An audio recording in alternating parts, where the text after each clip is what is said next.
Right guys, how you going? So welcome to another episode of Downunder Dynamics' educational series. Today what we're going to be talking about is a tunnel session that me and Jimmy did. We were just doing some low speed flying, so I'm going to miss a lot of things that's on here that I could give tips and tricks and pointers about. So I'm just going to give some information about why we fly certain techniques and styles and what we're trying to achieve when we're actually doing these moves, how they relate, and also the kind of some of the things that beginners are learning, and just all sorts of different ranges. So I'm just going to pick it apart, and yeah, I hope you enjoy it. So let's crack into it, eh?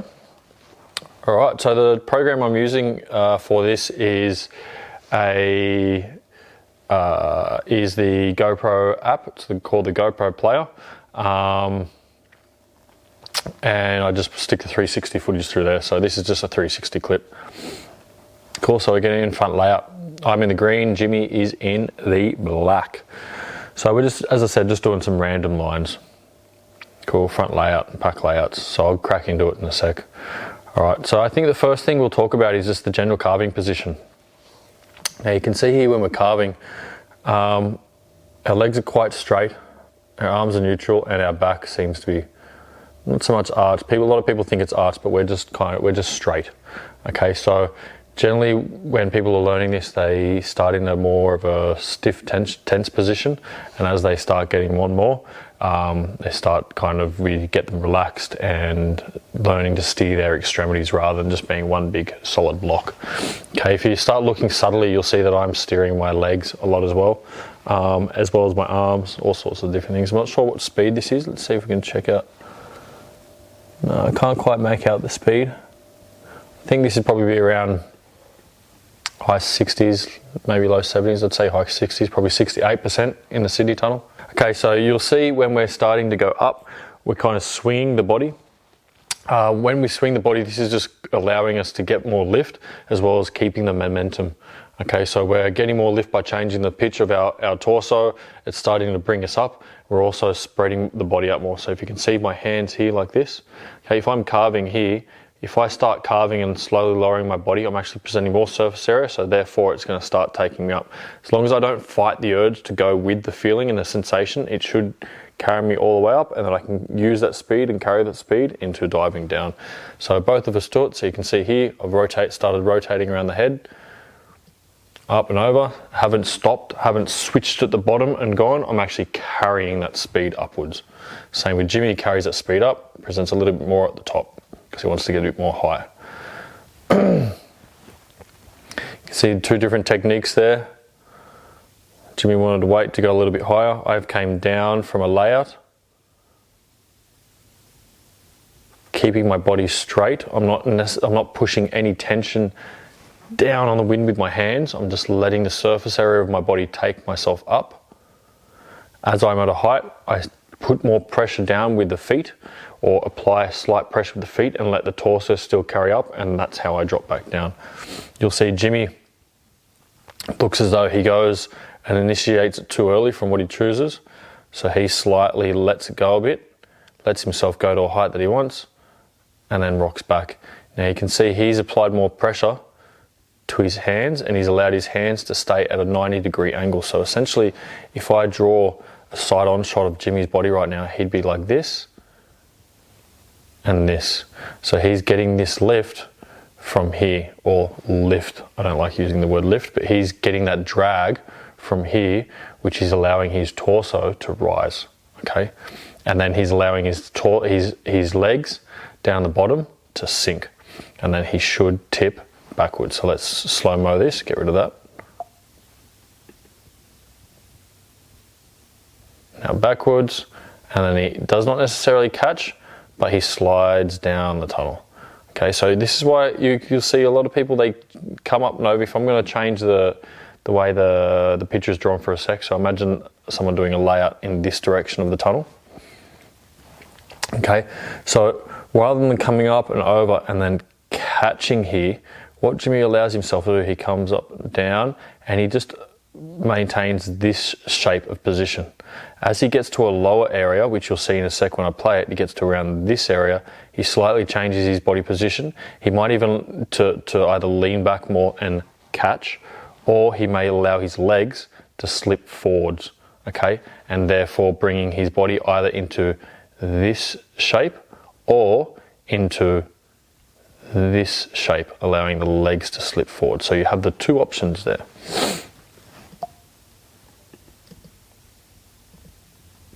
Okay, we swing down into head up, so he's actually carried that speed sideways. Up and over. You can see the legs slightly come over. So these transitions are the same transitions as you just be doing belly and back fly. Belly and back. So that's where you can see where we're translating into higher speed or higher level skilled flying of just using these simple principles. Belly, back, and then they just, over time, gotten better and better and better and more fine-tuned until they look similar to this. So that's essentially all your goal is. So you can see here as I'm down, I've gone backwards before. This is back to where before Jimmy flew down onto his back. So you can see I'm flat. My body is nice and straight. I'm not necessarily pushing tension on anywhere. My head's back behind the arm. This is a key one. So you don't want to push your arms back. If you push your arms back under, they'll be behind your head, and generally the head strains like this. So we've talked in previous videos before about having the arms relaxed and the head back in behind, just like this. Okay, you can see here, this is a prime example. Okay, allowing my body to be straight. So I'm waiting, I let my surface area of my torso body take me up, and now as I'm switching around, I'm applying pressure to my legs to allow me to start driving over and forwards into the direction I want. I land on the air, and you can see here as I land on the air, my torso is facing in the direction I want to go. So essentially I'm not carving sideways. It's not a carve, it's a track with a turn. Okay, so you can see I'm landing on the wind. Okay, my torso is as much as I can in a straight position with the line. Sorry about that little kick at the end. Straight position with the shins. So you can see the shins, the torso, and the arms, as much as we can, are all straight and neutral, okay, in the same position. And this is allowing me to start carving into the out face. So I'm actually getting the drive backwards and letting myself fall on the wind into an out face position. You can do this same move down and just let it carry into out face, head down.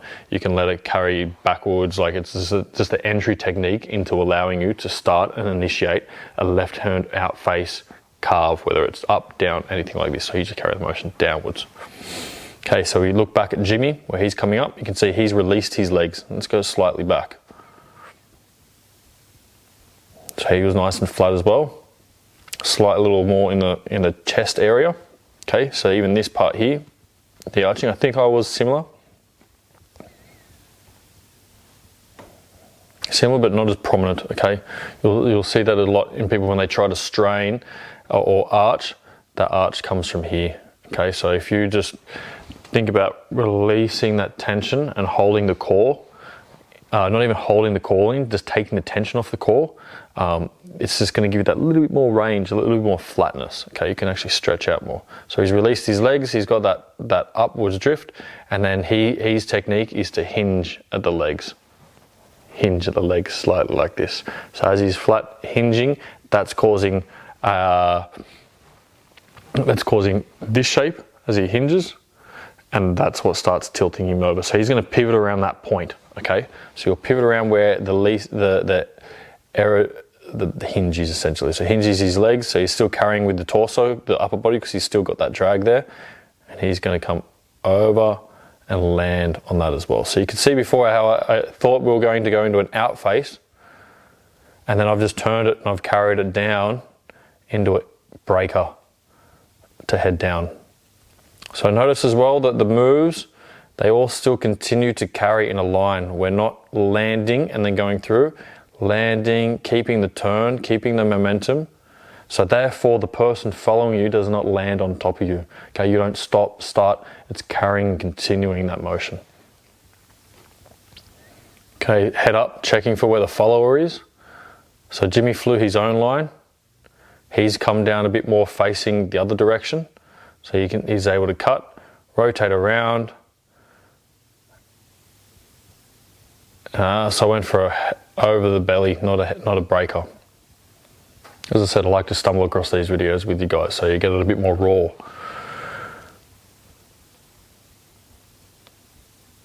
Oh, very nice, look at that. Cool, so we go back, down, around, letting the wind carry ourselves up. So we're continuing this motion up, up, up, up, up, up, up. As we're getting to the height, moving the arms back, so we're taking the drag away. So for the front layouts, the technique that I'm using is I'm allowing my body at the moment to stay flat. And as it stays flat, just like this as much as we can, trying to allow our body to maintain the same position. It stays flat, it allows me to rise. Now the surface area that I'm presenting at the moment is legs, arms, everything. My arms are out the side. Okay, so that's what's keeping my torso at the same pitch as the legs.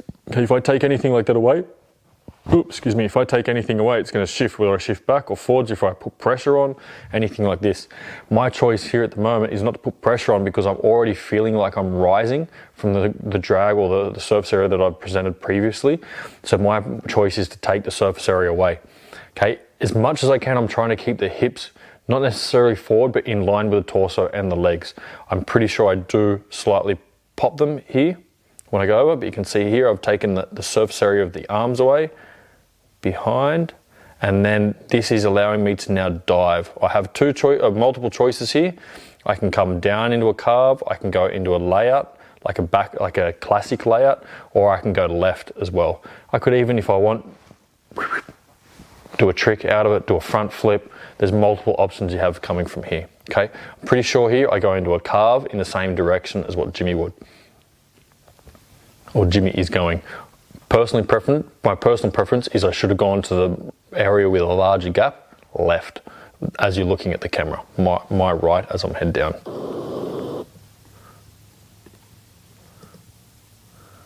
Boom, you can see that straight into a carve. I'm thinking I'm going to go around into head up as well.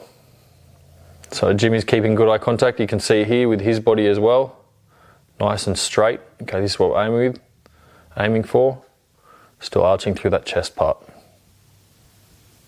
Taking his arms. Oh, so he's decided to give it more of an initiation with the legs first. You can see how his legs aren't straight here, they're slightly bent. So he's initiated first to get that extra lift with the legs. And then as he's done that, he's taken his arms away and he's taken the surface area away, so his torso then sinks down into it. So my next move down onto the bottom, I'm rotating to head up. So make sure be sure to notice the continuous movement. So Jimmy comes down, nice and straight body into a carving position. So he's going to maintain that vertical position as much as he can and not go do a back out. There is a back out, unfortunately, but not a back out, but he's going to carry that sideways and then turn. Okay, and he's going to pivot the same as us, presenting more drag to go up.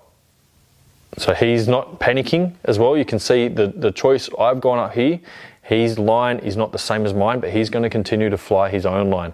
So he's going to turn anyway and do the same move, but in a different area, different location. Same techniques you can still see here. Similar techniques, just the more surface area, getting that drag from here. Minimal movements, he's just anchoring with his legs to cause that initiation to go over.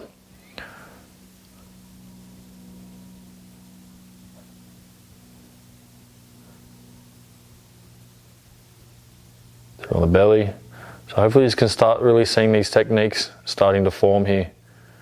All right, let's go back real quick as well and watch myself coming over. So I've come over here through my back. I've switched, continuing that movement, driving forwards, out face position. Remember, not at the glass with your torso, diagonally sideways, carrying that movement, rotating around. Not putting pressure on the wind, letting the wind and the speed of the wind choose my position as I'm starting to come up and over. Now as you can see here again, I'm driving forwards, so I'm trying to drive this direction, okay, as I'm coming down. Driving forwards, then turning. Forwards, then turning. Track with a turn. Driving forwards, I'm already driving forwards here, so I'm driving forwards, tracking the whole time. switching, driving forwards, driving backwards. It's that constant drive, driving forwards. You can see I've switched and rotated, so I've used my legs as the anchor point, my feet now rotating around, making sure I continue. So you can see now I'm tracking this direction, okay? Whoop, and turning. Same here, I'm driving forwards, head down. So let's go back and we'll watch it to this point, and then I'm going to leave it at that for this one, because otherwise I can go right down the rabbit hole.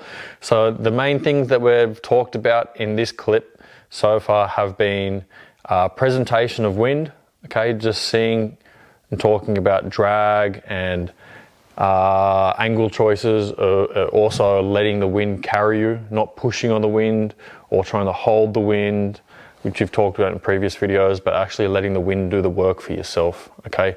The anchor points to do the transitions around, and also some carving as well. So thinking about tracking with a turn rather than carving sideways. Okay, so all these can be entered, the entries and exits can be used the same. This is more of an advanced version, but the principles all apply the same. So at least this way people know what they're working towards and can see the general mindset of what I'm using when I'm flying and also when I'm teaching. I will do some stuff on some lower skill levels as well, so stay tuned for those. If you have any requests, leave them in the comments. If I have missed anything and I want to make some additional comments of this video too, I'm going to leave them just down in the comments too. So if you like this stuff, like and subscribe.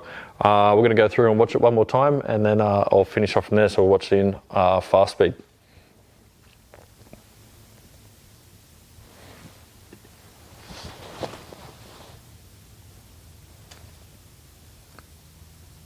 Cool, front layout, turning, in face,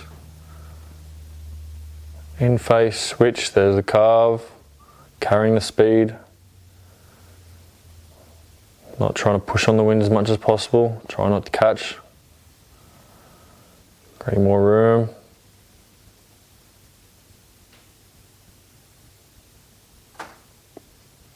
Cool, fly your line, not the others.